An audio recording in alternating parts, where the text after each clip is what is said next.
صحیح ہے، دور حاضر کے تناظر میں ڈپریشن کی کیا وجوہات ہیں اور اس سے جان خلاصی کیسے ممکن ہے؟ بڑا میجر ایشو ہے اس وقت دور حاضر میں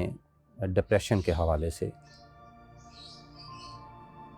آپ نے سوال کیا ہے کہ اس کی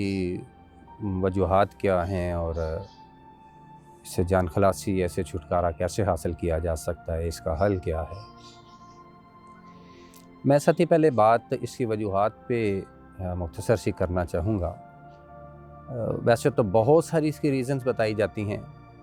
لیکن میں تمام کو بالتفصیل میں اس پہ بات نہیں کروں گا، بلکہ اختصار سے کام لیتے ہوئے میں اس کی جو 3 مین وجوہات ہیں جو میرا خیال ہے کہ کمپریہنسو ہوں گی جو میں بتا دوں گا، باقی جتنی بھی آئیں گی ان کی جزیات میں آ جائیں گی۔ 3 مین اس کی وجوہات ہیں۔ ایک یہ کہ بہت سارے لوگوں میں ڈپریشن جینیٹیکلی جو آگے وہ سرایت کرتا ہے، یعنی فیملی ہسٹری جو ہوتی ہے اس کی وجہ سے بھی ایسا ہو جاتا ہے کہ آنے والی اگلی نسلوں میں بھی وہ چیز موجود ہو۔ دوسری اس کی ایک بڑی ریزن جو ہے وہ میڈیسن یا ڈرگس جو ہیں جنہیں کہا جا سکتا ہے وہ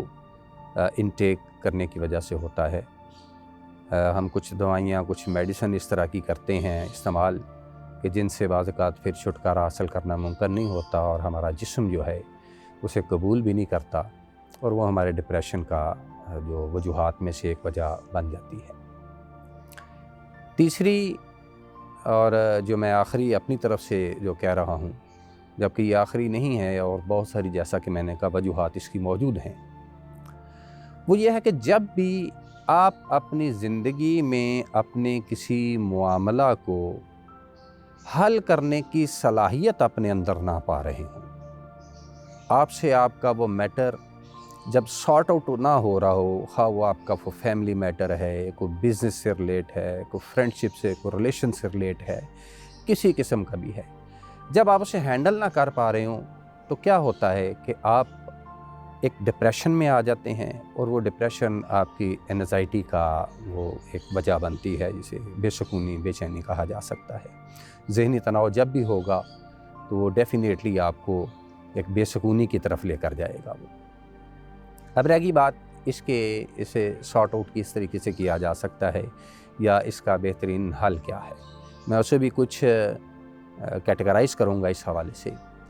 اولین بات تو یہ ہے، کیونکہ مجھے جب میں نے کہا ہے کہ جب انسان اپنے معاملات کو حل کرنے کی صلاحیت نہیں رکھتا ہے اور وہ معاملات جنہیں تحمل مزاجی بردباری کی ضرورت ہوتی ہے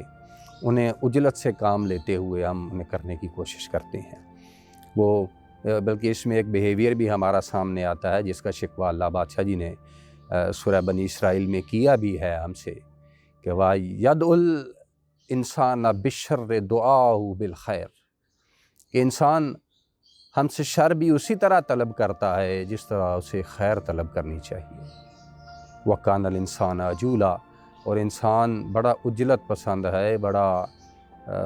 تیزی سے کام لینے والا ہے، یہ شکوہ ہے اللہ کا۔ جب بھی آپ اپنے معاملات کو بردباری سے حل کرنے کے بجائے عجلت سے کام لیتے ہوئے آپ کرنے کی کوشش کریں گے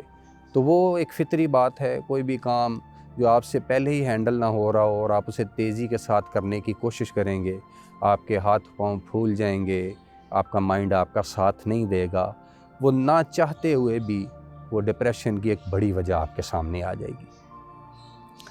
دوسری بات، اسے جس طرح کے عجلت کے حوالے سے میں نے بات کر دیا کہ اسے ایک تو تحمل مزاجی اس میں لازم ہے، اس کے جو حل ہیں جو سولوشنس ہیں ان میں کہ آپ اپنے معاملات کو، کوئی بھی آپ کا ایسا میٹر جو آپ کے ڈپریشن کا باعث بن رہا ہے، سکون کے ساتھ ایک جگہ بیٹھ کر اسے مکمل ٹائم دیں، اپنی صلاحیتوں کو بروئے کار لائیں اس جگہ پر، آپ کے اندر جو صلاحیتیں جو خدا نے رکھی ہوئی ہیں انہیں بروئے کار لاتے ہوئے اپنے اس معاملے کو سارٹ آؤٹ کرنے کی کوشش کریں۔ اولین آپ ایسی صورتحال سے اپنے اس عمل سے ہی باہر نکل آئیں گے۔ نمبر 2، اگر ایسی صورتحال نہیں ہوتی تو دوسرا طریقہ کار یہ ہے کہ آپ کو کونسلنگ کرنی چاہیے اپنے دوست احباب سے، یا جس پہ آپ بہت اعتبار کرتے ہوں، جو آپ کا رازداں بھی ہو، آپ کو اپنے اس معاملے کو اس کے ساتھ شیئر کرنا چاہیے۔ اس سے کیا ہوگا کہ جب کچھ اذہان مل کے کسی ایک معاملے کو سارٹ آؤٹ کرنے کی کوشش کرتے ہیں تو ایک ذہن میں ہو سکتا ہے اس کا حال نہ آئے. تو جس طرح حکم قرآن بھی ہے وَأْمُرْهُمْ شُورَىٰ بَيْنَهُمْ، انہیں حکم دو کہ آپس میں جب کوئی معاملہ کرے تو مشاورت کر کے کیا کریں. جب چند اذہان اکٹھے ہوتے ہیں نا تو پھر ایک بہتر فیصلہ سامنے آ سکتا ہے. یہ اس کی دوسری صورتحال ہے. دوسری صورتحال میں بھی جب آپ سمجھیں کہ یہ معاملہ یہ ہم سے سارٹ آؤٹ نہیں ہو رہا تو میں پوری ذمہ داری سے خانہ فقر میں بیٹھ کے ایک بات آپ لوگوں کو کرتا ہوں، پھر افوض امری اللہ ہے، پھر اپنے معاملات کو اللہ کے سپرد کر دینا چاہیے. پھر کیا ہوگا؟ اس کا فیصلہ بہترین فیصلہ ہوگا آپ کے لیے. آپ اس یقین کے ساتھ دیکھنا، یہ تو آپ کے ایمان پہ بھی ڈپینڈ کرتا ہے کہ جب آپ نے اپنا معاملہ خدا کے سپرد کیا ہے تو آپ کا ایمان اتنا کامل ہونا چاہیے کہ وہ کائنات کا مالک ہے. ان اللہ علی کل شیء قدیر، وہ ہر چیز پر قادر ہے، وہ جو چاہے وہ کر سکتا ہے،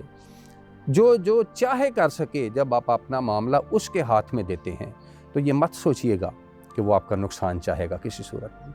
جو آپ کے لیے بھلا ہے، جو آپ کے لیے بہتر ہے، بظاہر آپ کو وہ نقصان دکھائی دے رہا ہو، لیکن حقیقت یہ ہے کہ ان دا لانگ ٹرم اس میں آپ کے لیے بھلائی ہے. اس سب چیزوں کے ساتھ ایک چیز میں اور اپنے یعنی خانہ فقر کے پوائنٹ آف ویو سے میں ایک بات کروں گا. مجھے سورہ توبہ کی ایک آیت یاد آ رہی ہے جس میں اللہ بادشاہ جی نے حضور صلی اللہ علیہ وآلہ وسلم سے ارشاد فرمایا ہے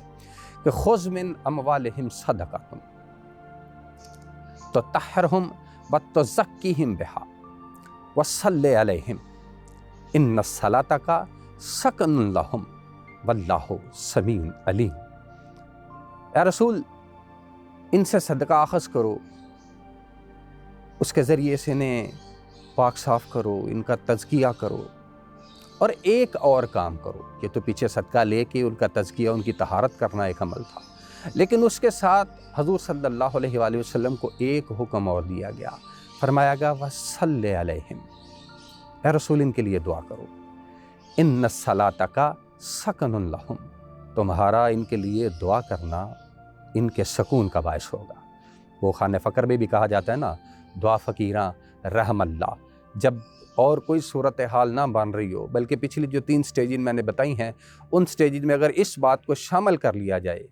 کسی فقیر کی دعا بھی ساتھ لے لی جائے، تو آپ کا ڈپریشن جاتا رہے گا.